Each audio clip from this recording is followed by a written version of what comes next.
Hello and welcome to The Grid, QCTV's very own entertainment show. Crickets? Crickets? Really, guys? Crickets?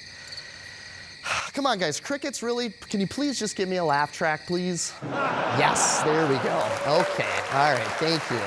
Okay, thank you. That's enough. Anyways, like I said, the show is called The Grid, and that's exactly our intention, is to keep you on the grid with amazing entertainment options right in your own backyard.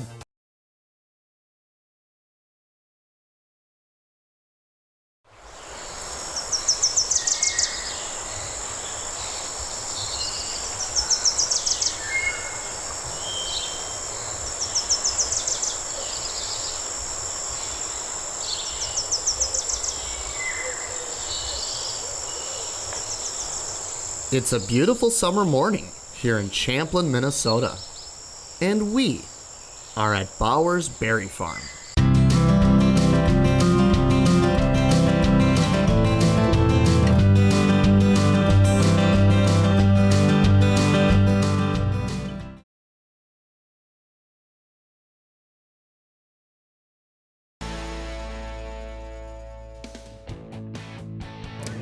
My name's Julia, and I'm from Anoka, and I want to do a shout out to my mom. Shout out! But it's okay, be calm, you got it, all right? Go ahead. Hi, my name is Aiden, and I'm from Ramsey, and I want to do a shout out to Gavin. Woo! Hello! We're from Minnesota Renaissance School. We're here at QCTV today. We rock!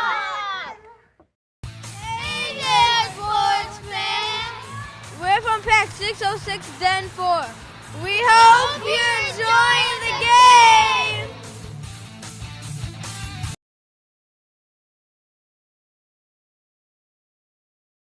Folks who are either having some physical limitations, not able to lift items off the shelves at the grocery store, not able to drive, all those kind of physical limitations make it hard to get food into the home.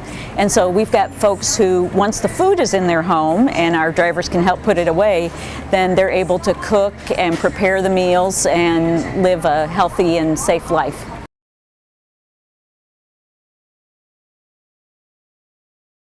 As conservators here at the museum, beyond that, we won't do a lot other than to make sure that it stays clean, that it stays dusted. We'll take the brushes and we'll clean the cracks around it. We will also add one thing that wasn't original. Since it's 2x4s, we're going to put handles on it so that we can physically get people to have a place to hold it, to pick it up and be able to move it when it's no longer on exhibit. Literally, this is a cross section of the house. They just actually took a chainsaw and cut out the part where the mural was at.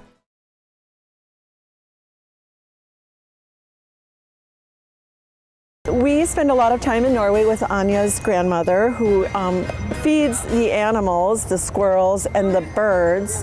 And so Piers was taking all these pictures of them, and we were out in her grandmother's garden, and Anya put a little leaf of lady's mantle on this little doll for a hat. And I thought, what a fun book that would be to make, because the forests are full of this moss and these little creatures, and so that was our inspiration for that book.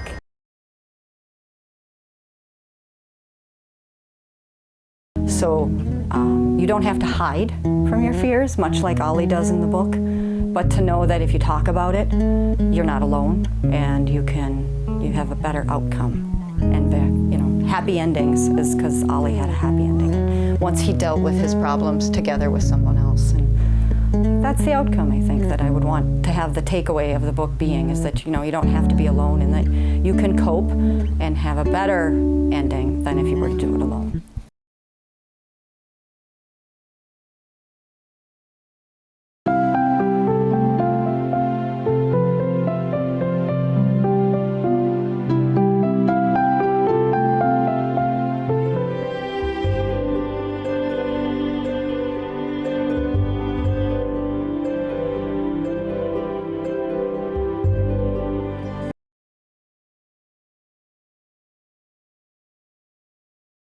Probably right. Here's McKinley on the breakaway, moving in.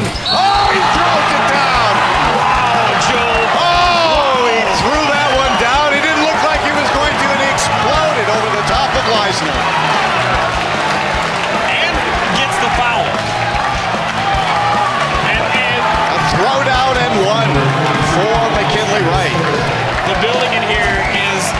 exploding. You had the fan section nearly coming on the court after that dunk.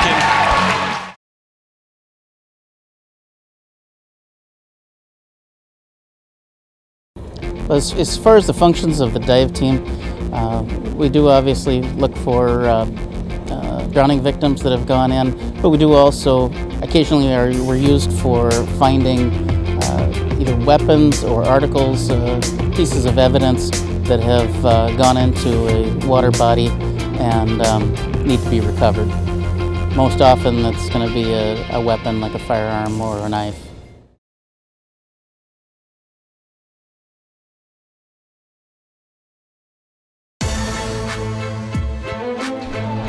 There's a long shot there by Daniger.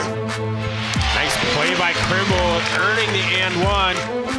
Smith lost her dribble, gets it to a cutting Zimmer. Nice play, and Zimmer converts. Goes for the steal, doesn't get it. Pass inside, nice move. Up and good, nice layup. Slater comes up with it, tries to go up and under and hits. Oh, that's working it around the world, Pete. All the way around.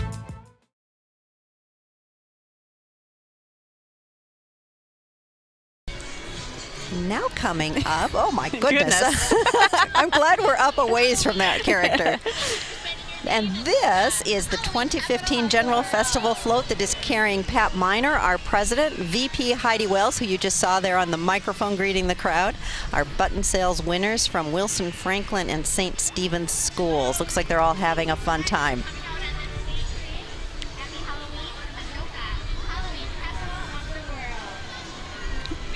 They look like they're having fun. Well, you know, after delivering a month of activities, they're doing very well. Yes, they deserve it.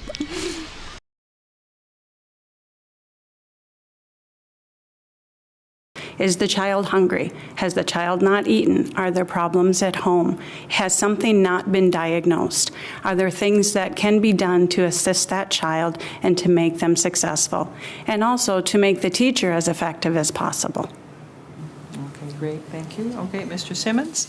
Again, disruptive behaviors have a negative influence on the positive effects of education to students. And what strategies do you think schools might take to reduce this problem in the classroom? Well, I think early intervention is key. If there are problems, to get them addressed as early as possible. Students, young people, once they find that the behavior isn't addressed, it'll continue and perhaps get worse.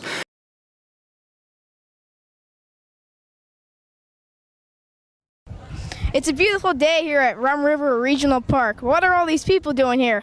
Let's ask the Steffens. Well, we're out here in Rum River Central Regional Park for the 11th annual Trot Brook Benefit Bash. Hard to believe it's been 11 years, but we've been raising money for the Ann Talley Anoka Area Chamber of Commerce Scholarship Fund. All 11 years. We have a great venue here in the park. Super excited about GB Layton. He was here a couple years ago, and we're happy to have him back. He always brings a good crowd, and the weather is fantastic.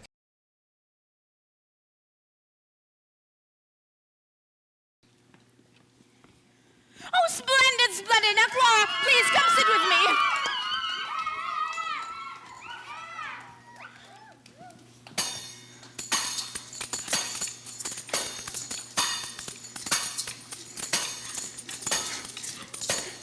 Oh, wonderful, wonderful.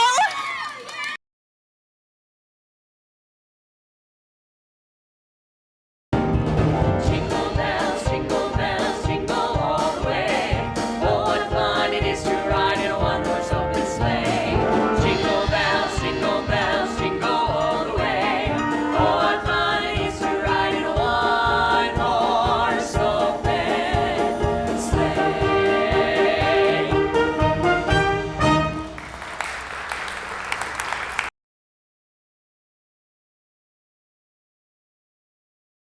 I want to talk a little bit about, and that's where I like to call them toys because I tease you about how much this equipment that you have and whatnot, but it was kind of a serious incident that led to this change with these boats. Maybe you can talk about that one.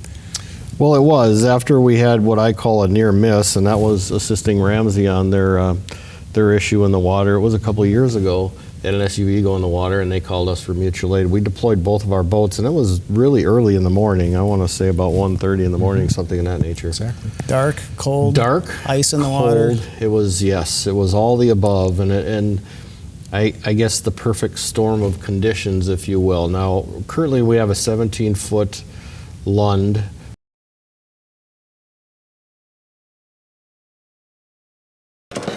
We end up with a lot of paints, folks cleaning out their garages for the winter here.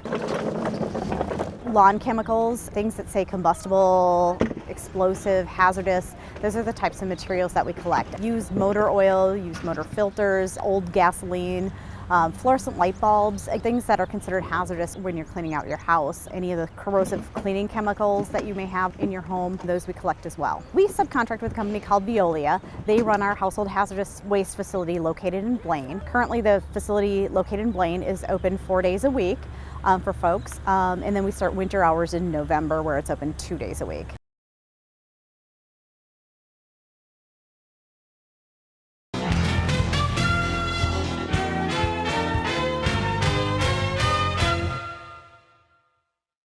Welcome to News and Views, your one-stop shop for everything that's happening in your community.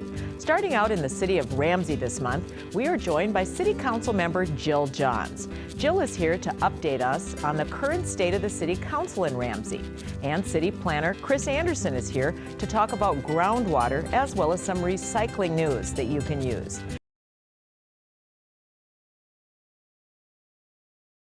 Couple of hives, and we do a variety of things with the hives. Now, our main focus is probably teaching about pollinators.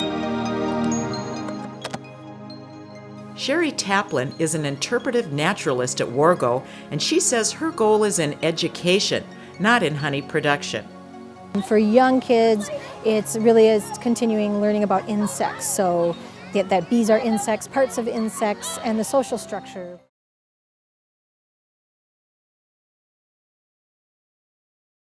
I know that our viewers can't wait to sleuth in and find out all about those characters in your book, In the Seduction of Paradise. Find a copy at your library or on the website.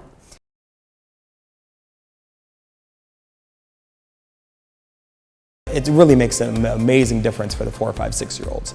If I could do it, anyone can do it. And it has helped me keep my strength for all these years. It's good for you.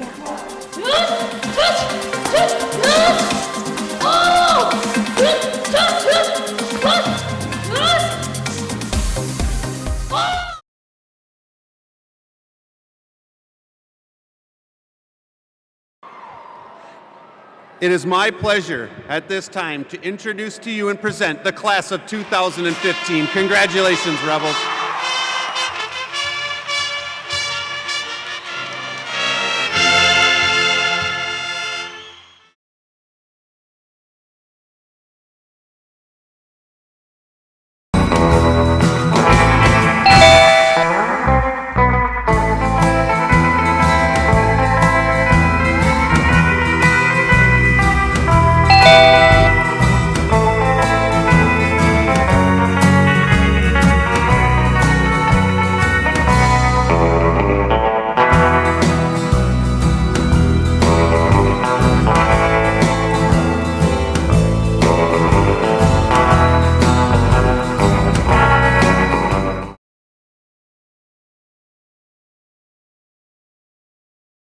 What are some ways that we can do that?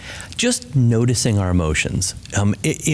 When you get home after a long day at work, if you take a moment to notice, gosh, I'm a little keyed up, I'm a little irritable, I'm a little anxious, it's going to help you when you're dealing with your spouse or your kids because, we carry our day home with us, and if we're aware that maybe I'm a little bit annoyed or frustrated because of stuff that happened today, I'm less likely to carry that into my interactions with my spouse or my kids.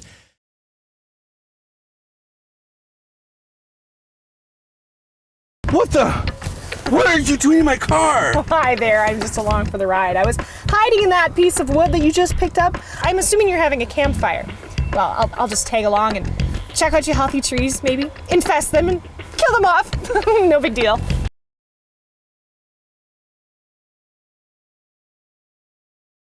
If they do, and if they're caught doing that, it is a misdemeanor offense. And before the start of the show, I just mentioned, I think this is a difficult statute to enforce. So let's talk about enforcement with Lieutenant Moroz. So tell us about enforcement and some of the challenges. Well, as you mentioned, Judge, there are 3 different things that we can apply to distracted driving. One of them very specifically about the use of electronic communication devices, either to send or receive electronic.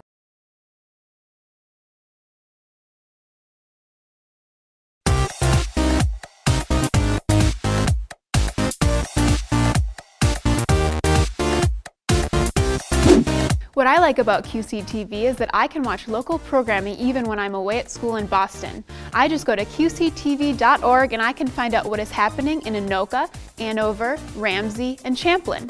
This summer, I will get to see local graduations, parades, and community events. Thanks, QCTV!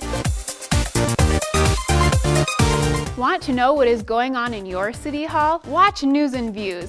Catherine, Corey, Noah, Matt, and Leslie will keep you informed and up to date on city activities.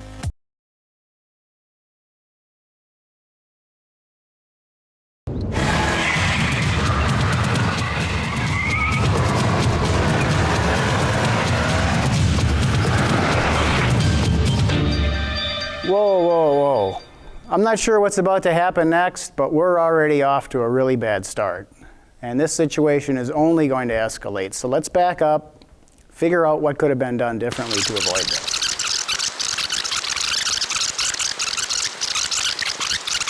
66% of traffic fatalities are caused by aggressive driving.